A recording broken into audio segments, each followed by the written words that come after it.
വലതുവശത്തെ കള്ളൻ എന്ന് പറയുന്നത് മോചനത്തിന്റെ പശ്ചാത്താപത്തിന്റെ ഒരു പ്രതീകമായിട്ടാണ് ഈ ബിബ്ലിക്കൽ. അപ്പം അതുപോലെ തന്നെയാണോ മോചനം ആഗ്രഹിക്കുന്നുണ്ട്? ഞങ്ങൾ ഈ ഇന്റർവ്യൂകളിൽ നിന്നൊരു മോചനം ആഗ്രഹിക്കുന്നുണ്ട്.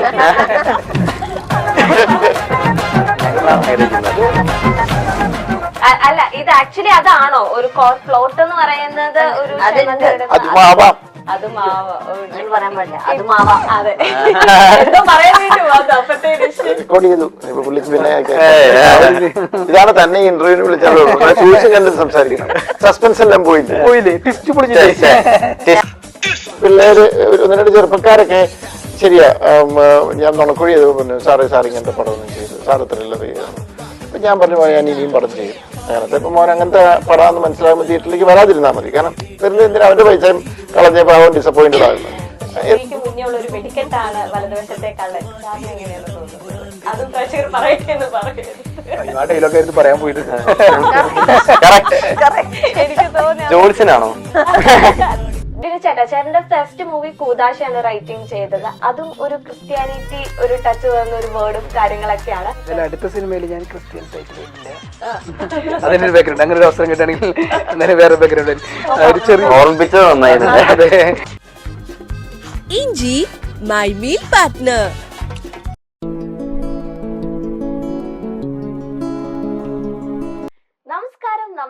നമസ്കാരം. വെൽക്കം ടു ദ കെന്ന ഷോ.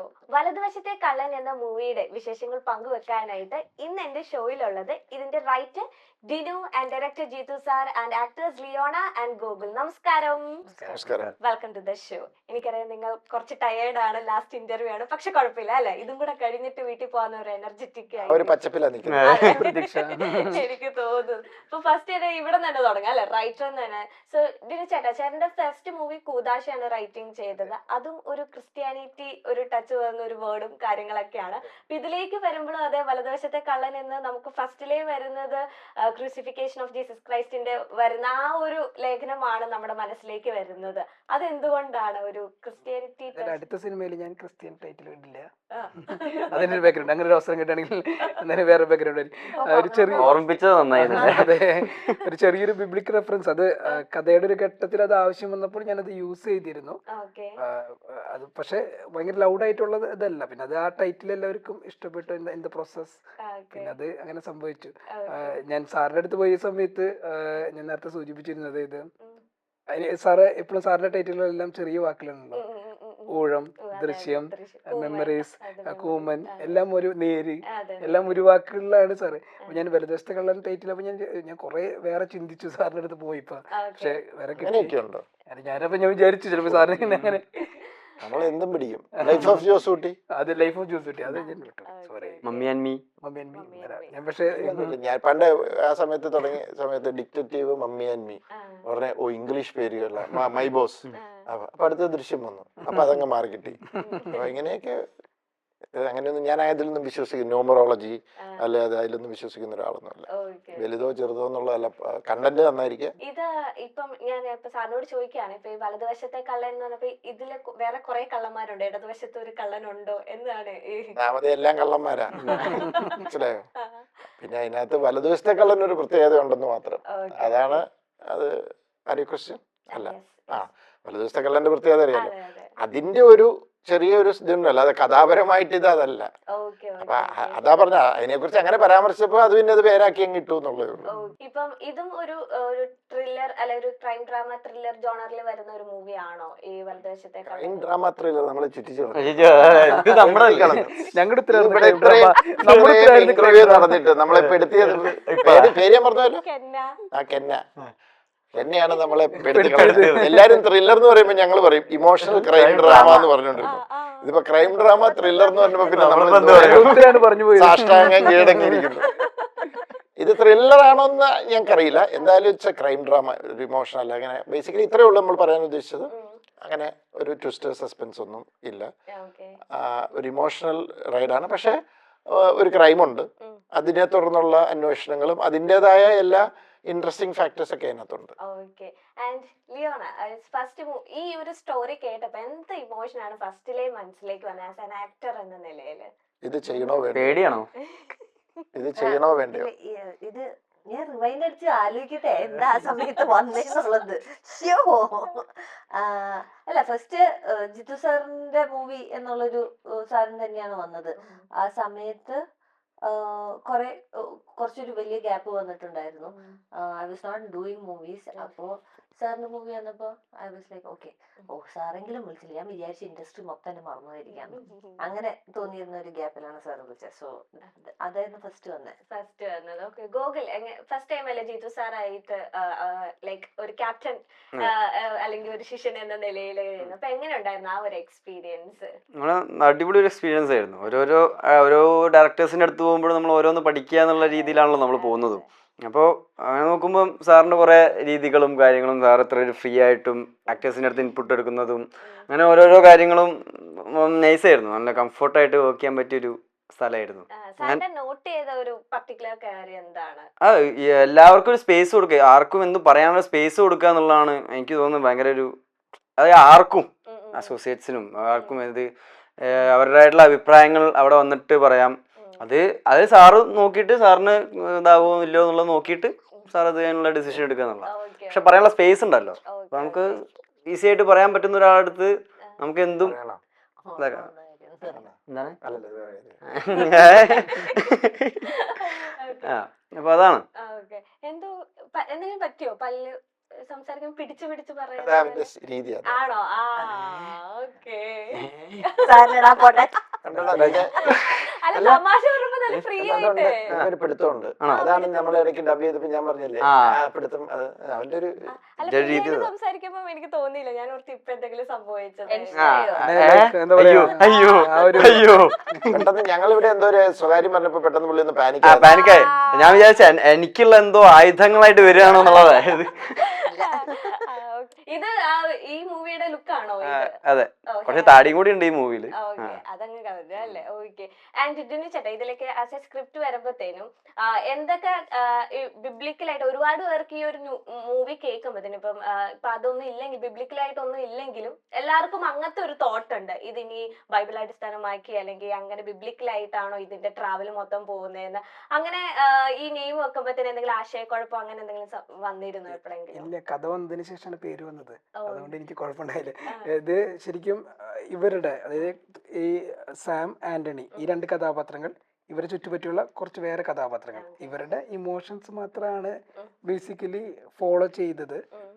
ഞാൻ ആദ്യം എഴുതിയ സമയത്ത് എൻ്റെ സ്റ്റോറി ഐഡിയ മനസ്സിലുണ്ടായിരുന്നത് കുറെ വർഷങ്ങളായിട്ടുണ്ടായിരുന്നപ്പോൾ സാം ആയിരുന്നു, ജോജന്റെ ക്യാരക്ടറിന്റെ പെർസ്പെക്റ്റീവിലായിരുന്നു ഈ കഥ മൊത്തം എൻ്റെ മനസ്സിലുണ്ടായിരുന്നത്. പക്ഷെ ഞാൻ സ്ക്രീൻ പ്ലേ എഴുതുന്നത് ഏകദേശം കൂദാശയ്ക്ക് ശേഷമാണ് ഡീറ്റെയിൽ ആയിട്ട് സ്ക്രീൻ പ്ലേ പോലെ എഴുതുന്നത്. ആ സമയത്ത് ആണ് ഞാൻ ആന്റണിയുടെ പെർസ്പെക്റ്റീവിൽ നിന്ന് ഈ കഥ മൊത്തം ചിന്തിച്ചത് തന്നെ. സോ എനിക്ക് ആന്റണിയുടെ പെർസ്പെക്റ്റീവിൽ നിന്ന് സാമിനെയും, സാമിന്റെ പെർസ്പെക്റ്റീവിൽ നിന്ന് ആന്റണിയെയും കാണുന്നത് പോലെയാണ് ഞാൻ എഴുതിയത്. ഞാൻ ബിബ്ലിക്കലായിട്ട് അങ്ങനെ രീതിയിൽ ചിന്തിച്ചിട്ടല്ല എഴുതിയത്, ബേസിക്കലി ഇങ്ങനെയാണ്. സാർ ഇതിപ്പോ ഡയറക്ഷൻ അല്ലെങ്കിൽ ഇത് ഞാൻ ഡയറക്റ്റ് ചെയ്യാം എന്ന് തോന്നിയ ഒരു സ്ട്രൈക്ക് അടിച്ച എന്തെങ്കിലും സ്ക്രിപ്റ്റിൽ സാറിന് ഒരു സ്പെസിഫിക് ആയിട്ട് തോന്നി അങ്ങനത്തെ ഒരു സ്പെഷ്യൽ മൊമെന്റ് ഉണ്ടോ ഇതില്? മൊമെന്റ് അല്ല, അത് ഈ ടോട്ടാലിറ്റിയിൽ ഇതൊരു ക്രൈം ഇതെല്ലാം വന്നിട്ട് പക്ഷെ അത് ഇമോഷണലിയാ പോകുന്നത്. അതാണ് എന്നെ എനിക്കതിന് അട്രാക്ഷൻ തോന്നിയത്. അല്ലെങ്കിൽ ഒരു ടിപ്പിക്കൽ ഞാൻ ആദ്യം ഇങ്ങനത്തെ ഒരു ഇതാന്ന് കേട്ടപ്പോൾ ഞാൻ ഓർത്ത് മിക്കവാറും ഇൻവെസ്റ്റ് ചെയ്യാൻ കൊലപാതകം, അത് കഴിഞ്ഞിട്ട് അതാരാന്ന് കണ്ടുപിടിക്കാൻ പോകുന്നു, ഇത് ചെയ്തു, അതിനകത്ത് എന്തെങ്കിലും കളികളും കാര്യങ്ങളും അങ്ങനെയൊക്കെ പോയിട്ടൊരു സസ്പെൻസ്, അങ്ങനെയൊന്നും അല്ലാതെ പല കാര്യങ്ങളും നമുക്ക് മനസ്സിലാവുന്നു, അത് ചെയ്യുന്നു, ഇത് ചെയ്യുന്നു, അത് കഴിഞ്ഞിട്ടൊരു ട്രാവൽ, അതിനകത്ത് ഇമോഷൻസ്. അതാണ് ഈ ബിജു ചേട്ടൻ അല്ലെങ്കിൽ ജോജു ചേട്ടൻ ഇവരുടെ രണ്ടുപേരുടെ ആ ഒരു സ്ട്രോങ് ആയിട്ട് അത് നമ്മുടെ ട്രെയിലറിൽ തന്നെ പ്രകടനമാണ്, അവരുടെ പ്രകടനങ്ങളും കാര്യങ്ങളും. അപ്പം കുറച്ച് കമന്റ്സ് ഉണ്ട്, അയ്യപ്പൻ കോശി പോലെ തോന്നുന്നു, അല്ലെങ്കിൽ അങ്ങനത്തെ തരത്തിലുള്ള ഒരു കോമ്പറ്റീഷൻ ആക്ടിങ്ങിൽ ഇവരുടെ കേസിൽ വരുന്നുണ്ടോ? അയ്യപ്പൻ കോശി എനിക്ക് അതിപ്പോ കണ്ടിട്ട് തീരുമാനം, നമുക്ക് അങ്ങനെയൊന്നും തോന്നിയില്ല. പക്ഷെ അവര് ഓപ്പോസിറ്റ് വരുമ്പോ സ്വാഭാവികമായിട്ടും പാറ്റേൺ അതാവും.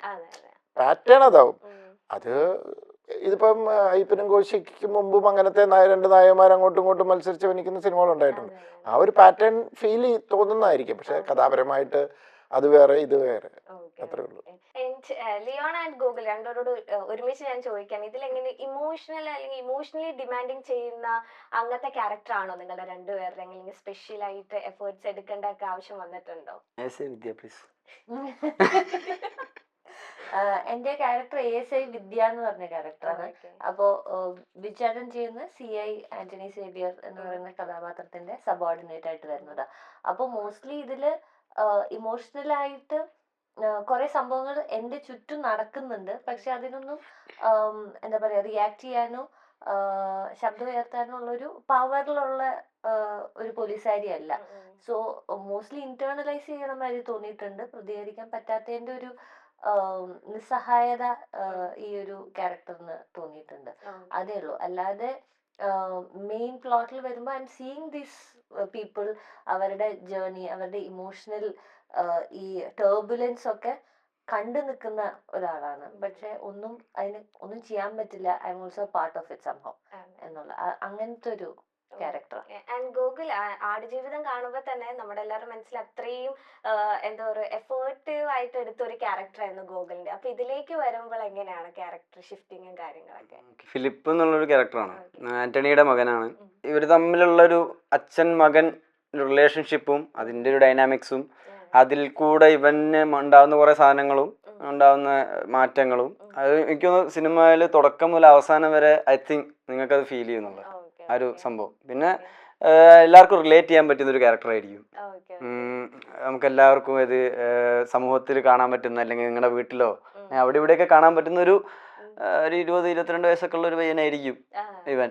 അപ്പോൾ എല്ലാവർക്കും റിലേറ്റ് ചെയ്യാൻ പറ്റിയിരിക്കും.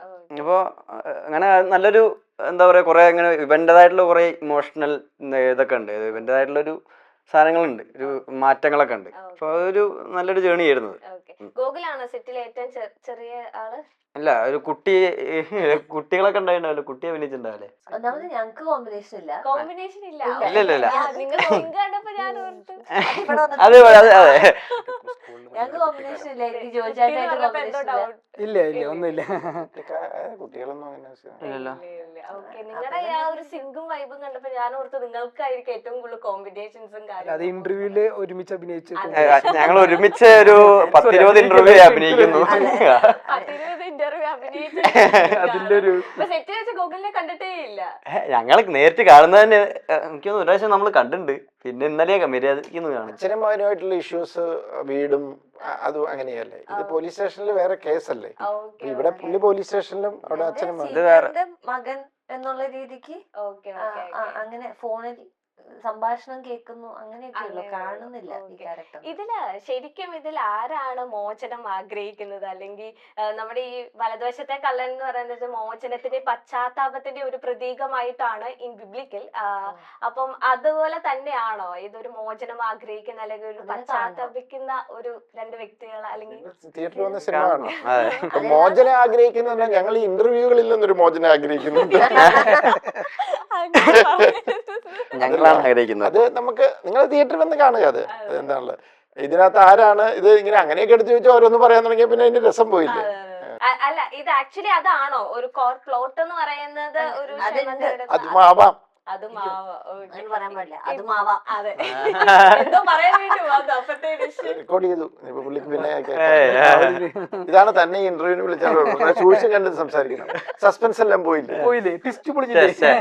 രാത്രി 8 മണിക്ക് ഇത്രേ ഉള്ളൂ. അല്ല, 8 മണി വരെ പറയാം. 8 മുതൽ 8 വരെയാണ് ടൈമിങ്. സാറിന്റെ ഇപ്പൊ ഒരുപാട് ത്രില്ലേഴ്സും കാര്യം ഇപ്പൊ ലാസ്റ്റ് മിറാജ് ഇറങ്ങിയപ്പം മേജർലി വന്ന ഒരുപാട് ട്വിസ്റ്റുകൾ കൂടിപ്പോയി. ഇപ്പൊ ട്വിസ്റ്റ് കുറഞ്ഞാലും കുഴപ്പമാണ്, ട്വിസ്റ്റ് കൂടിയാലും വെച്ചില്ല. ആൾക്കാർക്ക് മതിയായല്ലോ ഇപ്പം. ട്വിസ്റ്റ് ഇല്ലേ അതല്ലേ പറഞ്ഞത്. അങ്ങനെ ട്വിസ്റ്റോ സസ്പെൻസോ ഉള്ള ഒരു സിനിമയല്ല ഇത്. ഇത് ഒരു അല്ല, അങ്ങനെയല്ല. ഇതൊരു ഇൻട്രസ്റ്റിംഗ് ഇതാണ്. ഒരു കഥ നമ്മൾ തുടങ്ങി ഒരു സ്റ്റേജ് ചെയ്യുമ്പോൾ ഒരു സംഭവം ഉണ്ടാവും. ആ സംഭവത്തിൽ നിന്ന് അടുത്ത സ്റ്റേജിലേക്ക് വരുമ്പോൾ കാര്യങ്ങൾക്ക് ക്ലാരിറ്റി കിട്ടി എന്താണെന്നുള്ളത്. പിന്നെ അതിനകത്തൂടെയുള്ള ഒരു ട്രാവലുണ്ട്. അപ്പൊ അതിന്റെ ക്യൂരിയോസിറ്റി ഉണ്ടാവും. സസ്പെൻസ് അല്ല ഞാൻ പറഞ്ഞത്. നമുക്കിപ്പോ അതിപ്പോ ഒരു ലവ് സ്റ്റോറിയിലാണെങ്കിലും നമുക്ക് ക്യൂരിയോസിറ്റി ഇല്ലേ, ഒരു എന്തെങ്കിലും ഇഷ്യൂ. അപ്പൊ അതൊരു ഇഷ്യൂയിലൂടെ ട്രാവൽ ചെയ്യുമ്പോൾ അതെങ്ങനെയായിരിക്കും അവർ സോൾവ് ചെയ്യുന്നത് എന്നൊക്കെ പറയുന്ന ക്യൂരിയോസിറ്റിയിലുള്ള ഒരു ട്രാവലാണ് ഈ സിനിമ.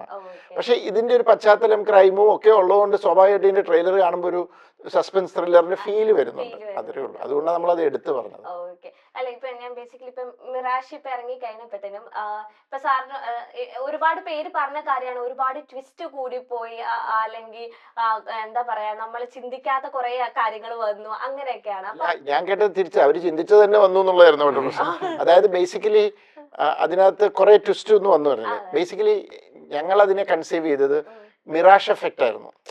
നമ്മളൊരു ക്യാരക്ടറിന്റെ അടുത്തേക്ക് ചെല്ലുമ്പോൾ ആ ക്യാരക്ടർ ഉദ്ദേശിച്ച പോലെയല്ല, അത് വേറെ രീതിയിലേക്ക് മാറുകയാണ്. മിറാഷ് എന്താണ്, നമ്മൾ ഇതാണെന്ന് ഓർത്ത് ചെല്ലുമ്പോൾ മാറുന്നു. അതിനകത്ത് നമ്മൾ ശരിക്കും ഒരു സർപ്രൈസിങ് ട്വിസ്റ്റ് എന്ന് ഉദ്ദേശിച്ചത് ആസിഫിന്റെ ലാസ്റ്റ് റെവലേഷൻ ആണ്. അതിനു മുമ്പുള്ള എല്ലാ ക്യാരക്ടേഴ്സിനും ഉള്ളത് ഇതാണ്, എന്താ പറയാ, ആ മിറാഷ് എഫക്റ്റ് ആണ്. ഈവൻ അതിനകത്ത് എസ് പിയുടെ ക്യാരക്ടർ എടുക്കാം. ആള് കാണുമ്പോൾ ഒരു നെഗറ്റീവ് ഫീൽ ചെയ്തെങ്കിലും ആക്ച്വലി അയാൾ ഒരു നല്ല മനുഷ്യനായിരുന്നു എന്ന് പറയുന്നത് എല്ലാം നമ്മൾ തിരിക്കുകയാണ്. പക്ഷെ അത് ഞങ്ങൾ ചിന്തിക്കാത്തൊരു ഫാക്ടർ, ഞാനത് ചെയ്തപ്പോൾ, ഇതിപ്പോ ചിലപ്പോൾ വേറൊരാൾ ചെയ്താൽ ചിലപ്പോൾ അത്രയും കുഴപ്പമില്ല. ഞാനത് ചെയ്യുമ്പോൾ എന്റെ സിനിമകളിലെ ട്വിസ്റ്റിന്റെ ഭാഗമായിട്ടാണ് ആൾക്കാർക്ക് അത് കിട്ടിയത്. അത് അവരെ കുറ്റം പറഞ്ഞിട്ടേ അല്ല, ഞങ്ങളത് ചിന്തിക്കേണ്ടതായിരുന്നു. അപ്പൊ അത് ഞങ്ങളുടെ വീഴ്ചയായിട്ടായിരിക്കാം. അപ്പൊ അതുകൊണ്ട് അതിനെ ആൾക്കാർക്ക്, അപ്പൊ ഒത്തിരി പേര് പറഞ്ഞു ഇതൊക്കെ എന്ത് ട്വിസ്റ്റ്, നമുക്ക് മനസ്സിലാവുന്നതല്ലേ എന്നുള്ള രീതിയിലേക്ക് വന്നു. അപ്പൊ അതുകൊണ്ട് ആൾക്കാർക്ക് കുറച്ച് ഡിസപ്പോയിന്റ്മെന്റ്. പക്ഷെ അപ്പോഴും ഈ സിനിമ ഇഷ്ടപ്പെട്ടവരുമുണ്ട്. മിക്സഡ് ഒപ്പീനിയൻ എന്ന് പറഞ്ഞു ഇഷ്ടപ്പെട്ട റിവ്യൂ ചെയ്തവരുണ്ട്. അപ്പം ഒരു മിക്സഡ് ഒപ്പീനിയനിൽ അത് പോയി. പക്ഷെ എന്നെ സംബന്ധിച്ചിടത്തോളം ഞാൻ അതിൽ നിന്ന് മനസ്സിലാക്കിയെന്ന് വെച്ചാൽ, അയ്യോ ഞാൻ എൻ്റെ സിനിമകളിൽ നിന്ന് ആൾക്കാർ പ്രതീക്ഷിക്കുന്ന, അപ്പൊ അത് ചെയ്തപ്പം അത് ചിന്തിക്കണമായിരുന്നു അങ്ങനെ എന്ന് പറയുന്ന ഒരു ഇത്. അപ്പൊ നമ്മളൊരു കേസ് സ്റ്റഡി നടക്കുന്നതെന്ന് പറഞ്ഞ പോലെ അതിനെ ഒരു പോസ്റ്റ്മോർട്ടം ചെയ്ത് നമ്മൾ അതിന്റെ എന്താണ് പ്രശ്നമല്ല. കുറെ ആൾക്കാര് കുറ്റം പറയാൻ വേണ്ടി പറയുന്നവരുണ്ട്, അതൊന്നും നമ്മുടെ പ്രശ്നത്തിൽ നമ്മൾ മൈൻഡ് ചെയ്യാറില്ല. പക്ഷെ ജെന്യുവൻ ആയിട്ട് കുറച്ച് പേര് അവരുടെ പ്രശ്നം പറഞ്ഞപ്പോൾ നമുക്കത് കിട്ടി. ഓക്കെ, ഇങ്ങനെ ഒരു പ്രശ്നം ഉണ്ടായി, അത്രേ ഉള്ളൂ. ഇപ്പൊ ഈ സാർ ഇപ്പൊ ഒരുപാട് ത്രില്ലേഴ്സ് അല്ലെങ്കിൽ ഇങ്ങനത്തെ ജോണേഴ്സ് ചെയ്ത് വെച്ചോണ്ട് തന്നെ ആൾക്കാർ എപ്പോഴും സാറിൽ നിന്ന് ആവശ്യപ്പെടുന്നത് ഇങ്ങനത്തെ ഒരു ത്രില്ലർ ആയിരിക്കും. അല്ലെങ്കിൽ സാറിന് എപ്പോഴെങ്കിലും തോന്നിയിട്ടുണ്ട് എനിക്ക് ഈ ഒരു ജോണർ മാറ്റി എനിക്കൊരു സിമ്പിൾ ഒരു ഫീൽ ഗുഡ് മൂവി അല്ലെങ്കിൽ അങ്ങനത്തെ മൂവീസ് ഒക്കെ എടുക്കാൻ? ഒന്നാമത്തെ കാര്യം, പ്രേക്ഷകരോടൊന്നും ആവശ്യപ്പെടുന്നില്ല. ഈ ഫിലിം മേക്ക് പ്രൊഡ്യൂസേഴ്സും അവർക്കും ഒക്കെയാണ് സാർ ഇത് ഒരു ത്രില്ലർ ഞങ്ങൾക്ക് വേണ്ടത്. ഇപ്പൊ ഞങ്ങൾ തെലുങ്കിൽ ചെന്ന് ഒരു ഡിസ്കഷൻ ചെയ്യുന്നു, അവിടെ ഇരുന്നപ്പോൾ തെലുങ്ക് പ്രൊഡക്ഷൻ കഥയൊക്കെ ഇഷ്ടപ്പെട്ട അവസാനം നമ്മളത് വേറെ രീതിയിൽ എൻഡ് ചെയ്യാൻ. അപ്പോൾ അവർ പറഞ്ഞു സാറിൻ്റെ പടം ആയതുകൊണ്ട് അവസാനം ഒരു ട്വിസ്റ്റ് വേണമെന്ന് പറഞ്ഞു. അപ്പം ഞാൻ പറഞ്ഞു അതും അങ്ങനെ ചിന്തിക്കല്ലേ എന്നൊക്കെ ഞങ്ങളത് കൺവിൻസ് ചെയ്യാൻ ശ്രമിച്ചു. പ്രേക്ഷകർ എന്നിൽ നിന്നല്ല ഏത് ഡയറക്ടറിൽ നിന്നും പ്രതീക്ഷിക്കുന്ന തിയേറ്ററിൽ വന്നാൽ അവരെ എൻ്റർടൈൻ ചെയ്യുന്നൊരു സിനിമയായിരിക്കണം. അതിപ്പോൾ ത്രില്ലർ ആയാലും ഫണ്ണായാലും ഫാൻറ്റസി ആണെങ്കിലും എന്താണെങ്കിലും അവർക്ക് കുഴപ്പമില്ല, അവരെ എൻ്റർടൈൻ ചെയ്യണം, അത്രേ ഉള്ളൂ. അല്ലാതെ പ്രേക്ഷകർ ജിത്തു ജോസഫ് ത്രില്ലർ അങ്ങനെയൊന്നും അവർ പറയുന്നില്ല. പിന്നെ ചില പിള്ളേര് ഒന്ന് രണ്ട് ചെറുപ്പക്കാരൊക്കെ ശരിയാ, ഞാൻ നുണക്കുഴി ചെയ്തപ്പോൾ പറഞ്ഞു സാർ ഇങ്ങനത്തെ പടമൊന്നും ചെയ്തു, സാറ് ത്രില്ലർ ചെയ്തു. അപ്പം ഞാൻ പറഞ്ഞു ഞാൻ ഇനിയും പടം ചെയ്യും അങ്ങനത്തെ. ഇപ്പം മോൻ അങ്ങനത്തെ പടമെന്ന് മനസ്സിലാകുമ്പോൾ തിയേറ്ററിലേക്ക് വരാതിരുന്നാൽ മതി. കാരണം വരുന്നത് എന്തിനാ, അവൻ്റെ പൈസയും കളഞ്ഞപ്പോൾ അവൻ ഡിസപ്പോയിൻറ്റഡ് ആകുന്നത് എന്ന് ഞാൻ പറഞ്ഞല്ല. ഞാൻ എന്ത് പറയാനാ, എനിക്ക് ആസ് എ ഫിലിം മേക്കർ എനിക്ക് എല്ലാ തരത്തിലുള്ള ജോണർ ചെയ്യണമെന്നുണ്ട്. പിന്നെ ഇതിനകത്ത് ഒരു പരിധിവരെ ഞാനും കാരണക്കാരനാണ്. ഞാൻ ഈ ബാക്ക് ടു ബാക്ക് ഇങ്ങനത്തെ പടം പിടിക്കാനും പറയുന്നത് എനിക്ക് എവിടെയോ ഒരു അതിനോടൊരു അട്രാക്ഷൻ ഉണ്ട്. അങ്ങനത്തെ പടം വരുമ്പോൾ ഒരു എക്സൈറ്റ്മെന്റ് ഉണ്ട്. പക്ഷെ ഞാനിപ്പോൾ വേറെ ജോണറും ആലോചിക്കുന്നുണ്ട്. ത്രില്ലർ വന്നാൽ ഇനിയും ചെയ്യും നല്ലതാണെങ്കിൽ. പക്ഷെ ഒരു ഗ്യാപ്പ് ഇട്ടിട്ട് വേറെ അങ്ങനെയൊക്കെ ആലോചിക്കുന്നുണ്ട്.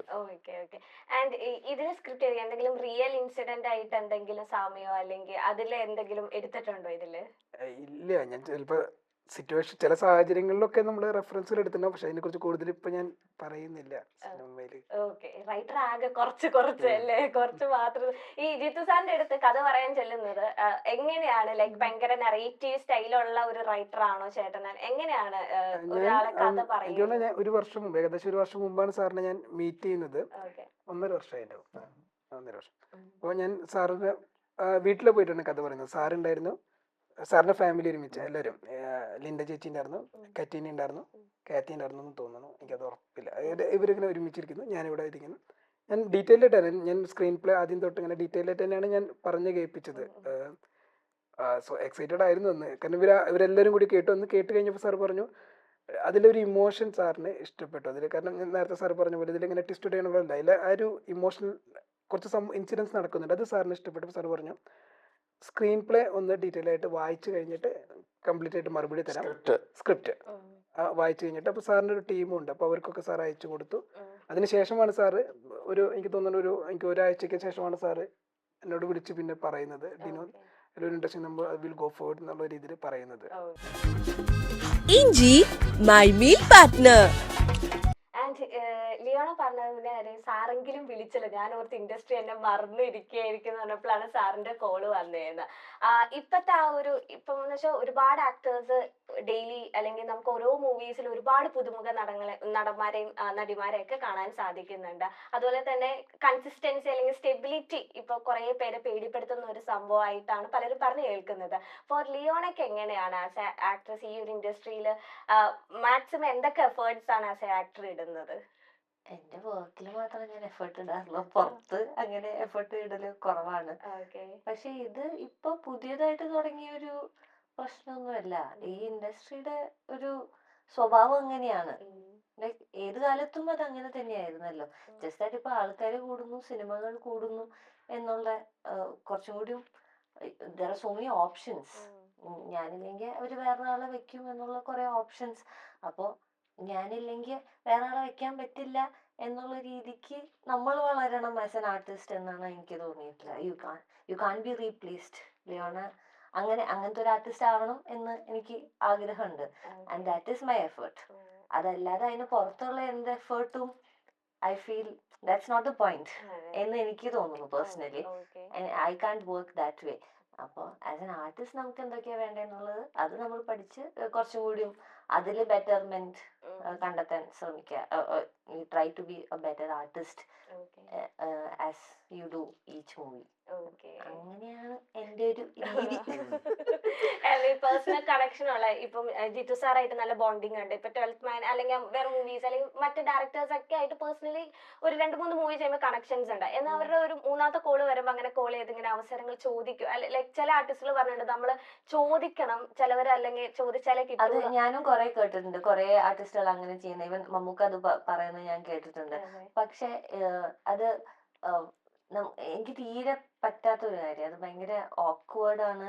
അത് എനിക്ക് അറിയില്ല അതെങ്ങനെ ശരിക്കും ചെയ്യേണ്ടത്. അതിനൊരു ട്രെയിനിങ് ക്ലാസ് തന്നെ ഞാൻ എടുക്കേണ്ടി വരും. പക്ഷെ ഞാൻ ചോദിച്ചിട്ടില്ല എന്നല്ല, തീരെ ഗതികെട്ട അവസ്ഥയിലൊക്കെ ഞാൻ ചോദിച്ചിട്ടൊക്കെ ഉണ്ട്. പക്ഷെ അതില് പിന്നെ ആ കോൺവെർസേഷൻ എങ്ങനെ കൊണ്ടുപോകേണ്ടതെന്ന് എനിക്കറിയില്ല. പിന്നെ keeping in touch with that person, എനിക്ക് keeping in touch has to be like എനിക്ക് ഇവരെ നന്നായിട്ട് അറിയാം.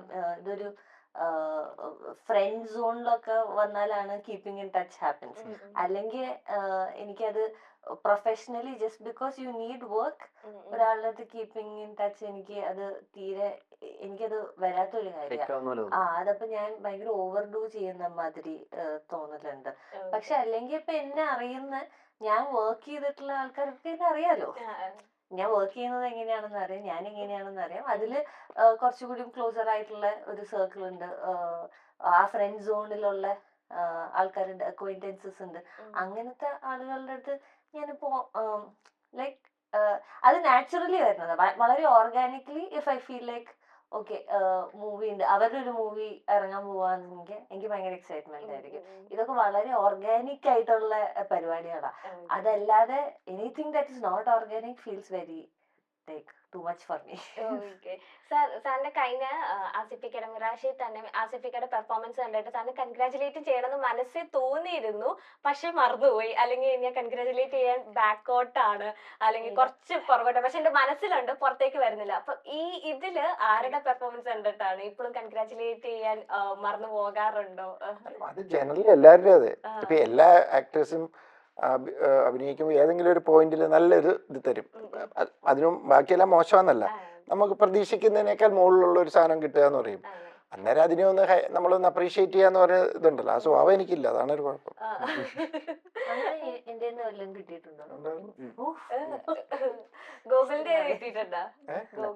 എല്ലാവരുടെയും ഉണ്ട് ഭയങ്കര നാച്ചുറൽ. ഇതിങ്ങനെ ബിഹേവ് ചെയ്ത് പോകുമ്പോൾ എവിടെയെങ്കിലും ഒക്കെ വെച്ചിട്ട് ഭയങ്കര നാച്ചുറലാണ്. അത് ചിലപ്പോൾ എന്നാ അറിയോ, ഇവരുടെ നോർമൽ ജസ്റ്റേഴ്സുമായിട്ട് മാച്ച് ചെയ്യുന്ന ഒരു ജസ്റ്റർ ആയിരിക്കാം. അപ്പൊ ഭയങ്കര നാച്ചുറൽ ആയിട്ട് തോന്നും. മനസ്സിലായോ?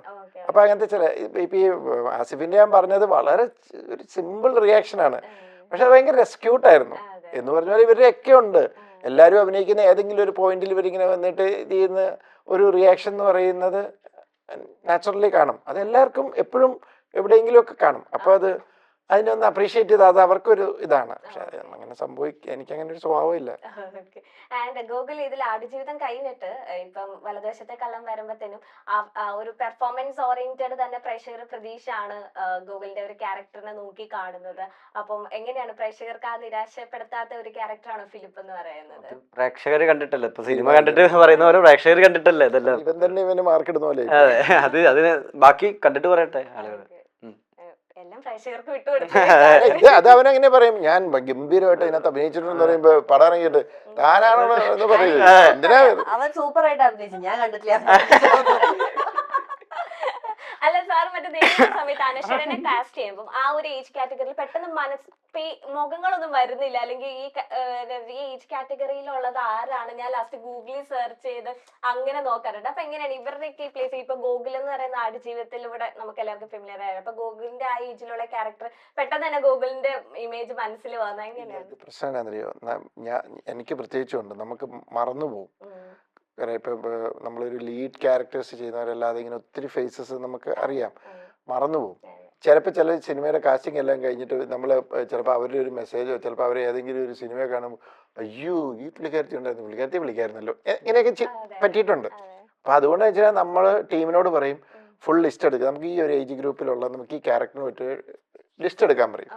അത് കഴിഞ്ഞിട്ട് അവരെടുത്ത് വെച്ച് കഴിയുമ്പോൾ അതിനകത്ത് ഷോർട്ട് ലിസ്റ്റ് ചെയ്തിട്ട് നമ്മൾ ഇത് ചെയ്യും. അതിനകത്ത് ഇവൻ്റെ ഇത് വന്നപ്പോൾ ഇവൻ ഓൾറെഡി ഇതിനകത്ത് നന്നായിട്ട് ചെയ്തുകൊണ്ട് നമ്മൾ അപ്പം തന്നെ ഫിക്സ് ചെയ്തു. അപ്പം അവനെ ഇമ്മീഡിയറ്റ് വിളിച്ച് ചോദിച്ചു. അങ്ങനെയാണ് ഗൂഗിളിനെ ഫിക്സ് ചെയ്തത് അല്ലെ? ഇപ്പൊ ഇതിന്റെ എഡിറ്ററിൽ വരുമ്പോഴത്തേനും ഇപ്പം അല്ലെങ്കിൽ മ്യൂസിക് കമ്പോസിംഗ് വരുമ്പോഴത്തേനും എല്ലാം നേരിട്ട് അല്ലെങ്കിൽ വിനായക് ചേട്ടൻ അല്ലെങ്കിൽ മ്യൂസിക് എല്ലാം സാറിന്റെ ഒപ്പം തന്നെ നിൽക്കുന്നവരാണ്. ഇപ്പൊ എനിക്ക് തോന്നുന്നു അടുപ്പിച്ച് ഒരുപാട് മൂവീസിൽ ഒപ്പം കൂടിയിരിക്കുന്നവരാണ്. അപ്പൊ ആ ഒരു ബോണ്ടിങ്ങിൽ വിശ്വസിക്കുന്നതുകൊണ്ടാണ് എങ്ങനെയാണ് എഡിറ്ററിനെ ഇങ്ങനെ മാറ്റാതെ വെച്ചിരിക്കുന്നത്? ബേസിക്കലി അവൻ തന്നെ സ്പോട്ടിന് വരും. ഇപ്പൊ ഇവിടെ എത്ര എഡിറ്റേഴ്സ്, ഇൻഡിപെൻഡന്റ് എഡിറ്റേഴ്സ് സ്പോട്ടിൽ വരുമെന്ന് എനിക്കറിയില്ല. അവരെല്ലാം സാറിന് സ്പോട്ട് അസിസ്റ്റൻസിന് വരും. ഇപ്പൊ എൻ്റെ കൂടെ തുടങ്ങിയപ്പോ തൊട്ട് അവൻ സ്പോട്ട് അസിസ്റ്റന്റ് ആയിട്ട് തുടങ്ങി, അവൻ ഇതായി, അത് കഴിഞ്ഞ് അവൻ ഇൻഡിപെൻഡന്റ് അസിസ്റ്റന്റ് ആയി. ഇത് ചെയ്ത് വരുമ്പോ അവൻ തന്നെ സ്പോട്ടിൽ വരും, എൻ്റെ കൂടെ വരും. അപ്പൊ തന്നെ ഞങ്ങൾക്ക് ഡിസ്കസ് ചെയ്ത് എഡിറ്റ് ചെയ്താൽ ഞങ്ങൾ പോകുന്നത്. പിന്നെ അത് കഴിഞ്ഞിട്ടുള്ള കാര്യങ്ങൾ ഇപ്പൊ എൻ്റെ അവിടെ വീടിന്റെ അവിടെ വന്നിരുന്ന് താമസിച്ച് എഡിറ്റ് ചെയ്യുന്നത്. അപ്പം എനിക്ക് ഒത്തിരി കൺവീനിയൻസ് ഉണ്ട്. പിന്നെ എൻ്റെ രീതികൾ അറിയാം, എൻ്റെ എഡിറ്റിംഗ് പാറ്റേൺ അറിയാം, ഞാൻ ഉദ്ദേശിക്കുന്ന ഏത് ടൈപ്പാന്നുള്ളത്. അത് കഴിയുമ്പോൾ അവൻ്റെതായ ചില ഇത് കാണിച്ചു തരും. ഇത് നമുക്കിങ്ങനെ ഞാൻ ചോദിക്കുന്നു, വേറെ രീതിയിലൊന്ന് നിനക്ക് തോന്നണമെങ്കിൽ ഒന്ന് കാണിക്കാൻ പറയും. അപ്പോൾ അതൊരു ജെല്ലായ ഒരിതാണ്, എല്ലാം അറിയാം. അതുകൊണ്ടിപ്പം പ്രശ്നം എവിടെയാണെന്ന് വെച്ച് കഴിഞ്ഞാൽ ബാക്ക് ടു ബാക്ക് പടം വരുമ്പോൾ നമുക്ക് പുതിയൊരാൾ വരുമ്പോൾ നമുക്ക് ഭയങ്കര പ്രഷർ വരും, പല കാര്യങ്ങൾ പറഞ്ഞു മതി. ഇതാകുമ്പോൾ ഭയങ്കര കൺവീനിയൻ്റ്. ഇപ്പം എന്നോട് ചോദിക്കുന്നത് ഇത് എങ്ങനെ ചെയ്യുന്നു, അത് എൻ്റെ ടീമിൻ്റെ സപ്പോർട്ട് കൊണ്ട് എനിക്ക് ചെയ്യാൻ പറ്റുന്നത്. അങ്ങനെ ചെയ്യേണ്ട സാഹചര്യം വന്നപ്പം, അല്ലാതെ ഇങ്ങനെ ഒരു സിനിമ ഈ അടുത്ത മാസം അടുത്ത സിനിമ എനിക്ക് ആഗ്രഹം ഉണ്ടായിട്ടില്ല, അങ്ങനെ സാഹചര്യങ്ങളിൽ ചെന്ന് പെട്ടുപോയി. പക്ഷെ ഞാനത് ഇപ്പം ഇനിയിപ്പോൾ ഒരു ഡിസംബർ വരെ ചിലപ്പോൾ ഒരു ഗ്യാപ്പ് വരും, അല്ല ഡിസംബർ അല്ല, ഒരു 6 മാസം ചിലപ്പോൾ ഒരു ഗ്യാപ്പ് വരും, കാരണം പുതിയൊരു പ്രൊജക്റ്റിലേക്ക് കയറി വരുന്നത്. അപ്പം അങ്ങനെ വരുന്നത് കൊണ്ട് വരുമ്പോൾ എനിക്ക് വേണമെങ്കിൽ ഒരു മാറി ചിന്തിക്കാനോ ഒരു ഇത് വരും. ഇപ്പം എനിക്കത് ചാൻസ് എടുക്കാൻ പറ്റത്തില്ല, DOP ആണേലും ഒക്കെ അങ്ങനെയാണ്. പിന്നെ കോസ്റ്റ്യൂം ഡിസൈനറെ മാറ്റാൻ പറ്റത്തില്ല, സർവൈവലിന്റെ പ്രശ്നമാണ്, തിരിച്ച് വീട്ടിൽ കയറേണ്ടതാണ്. അപ്പൊ എന്ത് ചെയ്യാൻ പറ്റും? കോസ്റ്റ്യൂം ഡിസൈനർ എങ്ങനെ ഉണ്ടായിരുന്നു? കോസ്റ്റ്യൂം ഡിസൈൻ എന്റെ ഇതില് കോസ്റ്റ്യൂം യൂണിഫോം ആണല്ലോ. യൂണിഫോം റിയൽ ലൈഫില് പോലീസുകാരൊക്കെ കുറച്ച് ലൂസായിട്ടൊക്കെ ഇടാം, പക്ഷെ നമ്മുടെ സിനിമയില് കറക്റ്റ് ഫിറ്റിംഗ് ആയിരിക്കുമല്ലോ. കറക്റ്റ് ഫിറ്റിംഗ് എന്ന് പറഞ്ഞാൽ കാണാൻ നല്ല ഭംഗിയാണ്, പക്ഷെ ഇരിക്കാനും പറ്റില്ല, കിടക്കാനും പറ്റില്ല. രാത്രി മൊത്തം ഇങ്ങനെ നിക്കണം. നിക്കലും നടക്കലും ആണ് ഏറ്റവും സുഖം. അപ്പൊ ആലോചിച്ച് നോക്കൂ, നൈറ്റ് ഷൂട്ടിൽ നിക്കന്നെ. അപ്പൊ എല്ലാം കുറച്ച്. പിന്നെ എൻ്റെ ഒരു തൊപ്പി ഉണ്ടായിരുന്നു, ആ തൊപ്പി ഉണ്ടാക്കാത്ത പ്രശ്നങ്ങളില്ല. 20 ദിവസം ഷൂട്ട് ഉണ്ടെങ്കിൽ 19 ദിവസവും ഞങ്ങളിങ്ങനെ തൊപ്പി കാരണം ചിലപ്പോ റീടേക്ക് പോയിട്ടുണ്ട്. തൊപ്പി ചെരിഞ്ഞിരിക്കുന്നു, തൊപ്പിക്ക് ഒരു ചെരിവ്, അത് മാനുഫാക്ചറിങ് എംബ്ലം ചെരിഞ്ഞിരിക്കുന്നു. 2 തൊപ്പി ഉണ്ട്, ഇതിൽ അവസാനം ഒരു തൊപ്പി ഇല്ല, അത് ഡിസപ്പിയർ ആയി. അപ്പൊ ഇങ്ങനത്തെ പല പ്രശ്നങ്ങളും ഉണ്ടാവും. അപ്പൊ ലിന ചേച്ചിനെയാണ് ഫുൾ ടൈം ഈ പണികളിൽ ലിന ചേച്ചിയുടെ ഡിപ്പാർട്ട്മെന്റ് ആണല്ലോ. അപ്പൊ ഇങ്ങനെ ഇതെന്താ ലിന ചേച്ചി എന്നിട്ട് വേറെ ആളെ സാറെ സീനിയർ മറ്റേ ടൈലറിനെ എവിടെന്നോ വരുത്തിച്ചിട്ട് എനിക്ക് വേറെ തന്നെ യൂണിഫോം ഒക്കെ തയ്ച്ചു. അതായത് സ്റ്റാർട്ടിങ് മുതൽ ഫസ്റ്റ് ഡേ മുതൽ ഇത് അവിടെ ചുളിവ് ഇവിടെ ചുളിവ്, അത് ശരിയാവുന്നേ ഇല്ല. ഇങ്ങനെ പലതരത്തിൽ ഇത് ഇറുകി ഇറുകി ഇറുകി വരിക എന്നല്ലാതെ ചുളിവ് മാറുന്നില്ല. അപ്പോൾ അങ്ങനെ അങ്ങനെ അപ്പൊ ലിൻഡ ചേച്ചിക്ക് നല്ല പണിയായിരുന്നു ഞാൻ കൊടുത്തത്. അതെ, ഞാൻ കൊടുത്ത പണിയേ ഉള്ളൂ. ലിൻഡ ചേച്ചി ഇത് ആക്ച്വലി ഞാൻ ഇടുന്ന പോലത്തെ ക്ലോത്ത്സ് ആണ് ഫിലിപ്പ് ഇടുന്നത്. ഉള്ളാലോ ഇതൊക്കെ പാർട്ടിക്കൊക്കെ പോകുമ്പോ ഇടാലോ. രണ്ട് ജീനൊക്കെ ചോദിച്ചിട്ടൊക്കെ എടുത്തു. ഇപ്പൊ സാർ ഇപ്പൊ ഇത് ഇറങ്ങാൻ പറ്റുന്നു. ഇപ്പൊ ദൃശ്യം 3 ഓൾറെഡി ഷൂട്ട് കഴിഞ്ഞിരിക്കുകയാണ്. ഇപ്പൊ അത് ഇറങ്ങാൻ പോകുന്നത്. അപ്പം എല്ലാരും പ്രേക്ഷകർ പറഞ്ഞത് ദൃശ്യം 3ക്ക് മുന്നേ ഉള്ള ഒരു വെടിക്കെട്ടാണ് വലതുവശത്തെ കള്ളൻ. സാറിന് എങ്ങനെയാണ് തോന്നുന്നത്? അതും പ്രേക്ഷകർ പറയട്ടെ എന്ന് പറയരുത്. ആ ഡയലോഗ് ആയിരുന്നു പറയാൻ പോയത്.